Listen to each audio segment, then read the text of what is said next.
तोरा हम आई छोड़बो न तोरा हम रे सरदुआ हम ने रहबो तोरा लगे सरदुआ हम जाय छियो नैहर जाय छियो हम अपन भैया के कह लेल जैना पिछले बेर थुरबे ने रहियो तैना थुरबा देबो। माँ काली रिकॉर्डिंग स्टूडियो बचौता खगड़िया।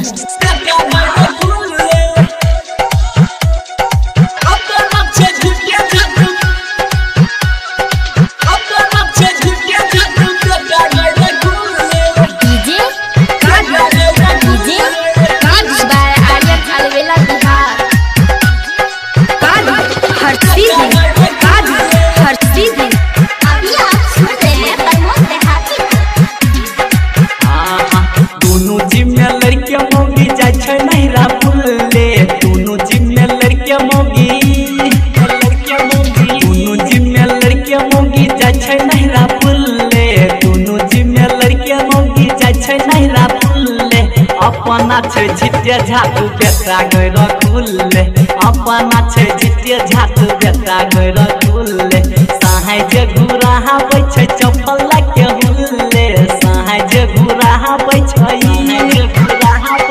सहाय जे घुरावे छे चप्पल के हुल्ले सहाय जे घुरावे छे चप्पल के हुल्ले अपना छे झिटिया झाटू बेटा गैर खुल्ले अपना छे झिटिया झाटू बेटा गैर खुल्ले।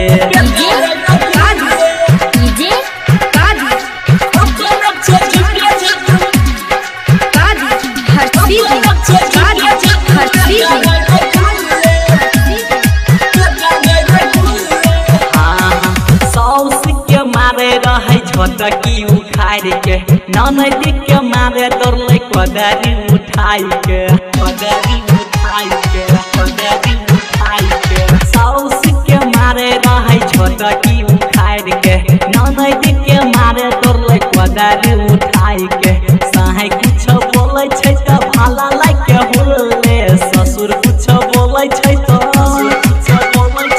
ससुर कुछ बोले छै त भाला लाग के हुल्ले सहाय कुछ बोले छै त भला लाग के हुल्ले अपना छे झिटिया झाटू बेटा गैर खुल्ले अपना छे झिटिया झाटू बेटा गैर खुल्ले।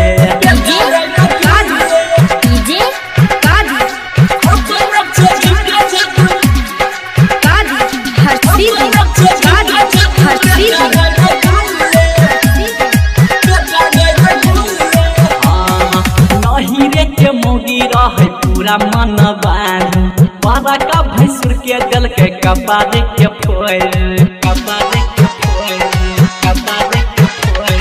नहिरे के मोगी रहे पूरा मन बारू बाबा का भैंसुर के गल के कपारे के पारा मुद्दे हाथी अइले देखे हे रे बुल्ले यारी हम यल देला